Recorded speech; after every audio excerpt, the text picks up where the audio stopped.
Bonjour, nous venons de réaliser un essai de tenue de produit avec deux pentes d'asservissement. On va maintenant modifier cette méthode pour en faire un cyclage. Donc revenons dans le gestionnaire d'essai. Plutôt que de modifier la méthode, à la limite, nous allons créer un nouveau dossier de travail. Donc essai cyclage par exemple. Ce dossier est exécutable et nous allons chercher la méthode choix séquentiel. Et nous allons directement modifier cette méthode ici pour pouvoir faire cycler sur le produit. Alors, dans ce type de cyclage, il y avait ici, si vous avez visualisé la vidéo précédente, un cyclage en force à 50 Newton/s jusqu'à 500 Newton. Arrivé à la cible, on change de vitesse 100 Newton/s jusqu'à une nouvelle cible. Ok, donc là maintenant nous allons itérer ça 5 fois. On sauvegarde ce changement de méthode et nous allons lancer le cyclage. Toujours le même lanceur d'essai, paramétré comme tel avec une précharge à 100 Newton à 0,5 mm/minute. 5 cycles ici. Alors, on va commencer par faire cet asservissement de force avec une destination force et nous changerons ça avec un asservissement force et une destination de déplacement après pour vous montrer les différences. Nous démarrons, l'éprouvette est déjà mise en place, nous allons la serrer. Hop. L'essai démarre, une tempo de 2 secondes, la précharge, ici, jusqu'à 100 Newton, puis l'essai démarre.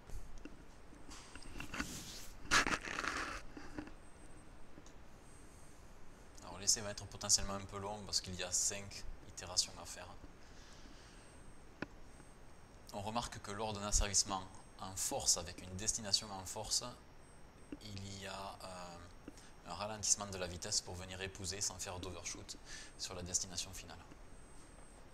Bien entendu, ces asservissements sont réglables en fonction du produit. Si vous avez un aluminium ou un acier, la différence de modulation fait qu'il faudrait potentiellement modifier l'asservissement. Bon, là en l'occurrence, on peut balayer un grand nombre de métaux. On va dire que l'asservissement est valable pour tous métaux. Si jamais on passe sur du caoutchouc ou du plastique, effectivement, il faudra une méthode avec un asservissement un petit peu différent. Ok, nous laissons cycler le produit.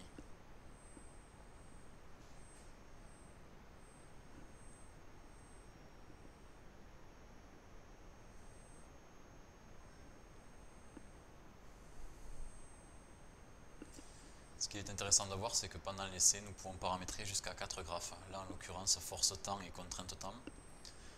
Et sur le graphe du dessous, force élongation, on peut voir l'hystérésis et la fatigue éventuelle du matériau. Nous pouvons réaliser ce genre de cycle d'essai à raison de 500 cycles ou le faire fonctionner pendant une semaine sans aucun problème.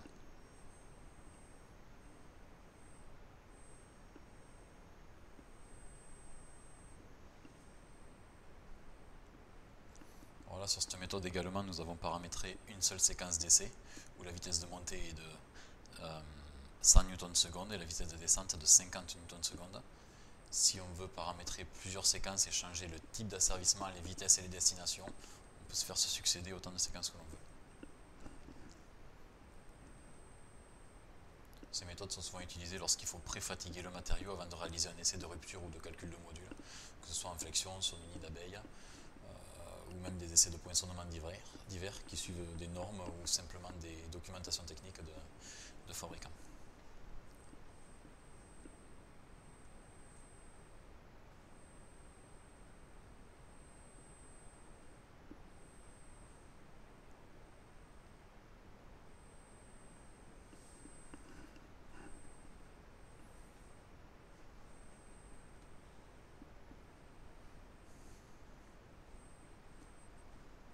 Allez, dernière remontée, puis l'essai sera terminé.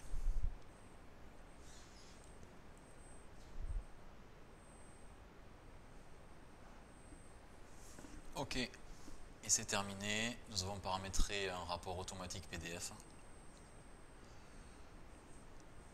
Et celui-ci va être enregistré et un lien va être mis ici pour le visualiser. Ok, paramétrable à volonté sous Excel, sans aucun problème. Ici, en l'occurrence, nous avons mis un test de validation entre la force maximale atteinte et la tenue. Ok pour cet essai. Nous allons maintenant lancer le même essai, mais directement dans la méthode et dans le lanceur d'essai, modifier le contrôle de la destination, mettre un contrôle en élongation. Alors, on va accélérer les choses, parce qu'on n'a pas non plus que ça à faire, et on va uniquement changer, donc les rampes sont toujours en force, et uniquement changer les destinations. Ok. Et on va mettre à la limite allez, un temps de 2 secondes une fois qu'on a atteint la seconde cible.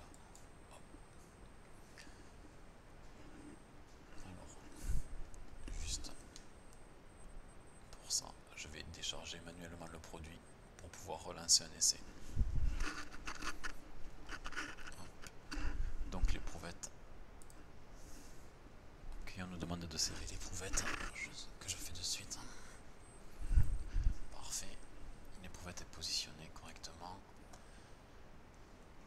Nous avons la même préforce que tout à l'heure à 0,5 mm jusqu'à 100 N, un tempo de 3 secondes. Et là, déjà au niveau asservissement, on va bien plus vite. Vous allez voir que dès qu'on va atteindre la cible, le changement de vitesse est immédiat.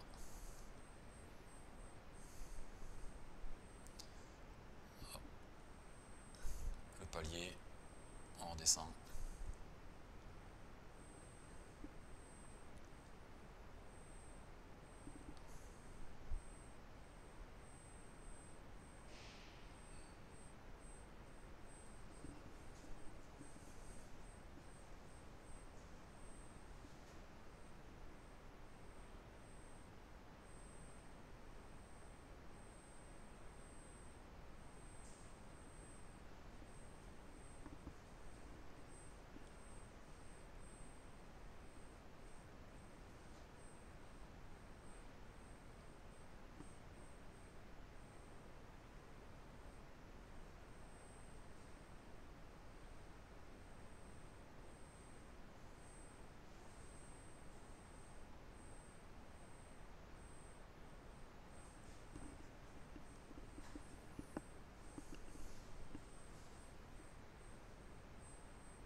Alors, ce qui est vraiment intéressant dans cette méthode,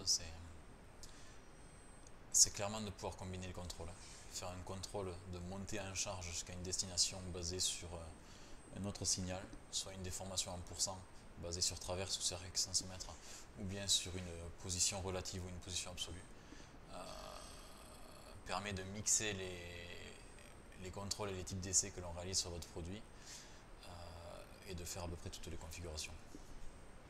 Ok, donc l'essai a été réalisé de la même manière que tout à l'heure.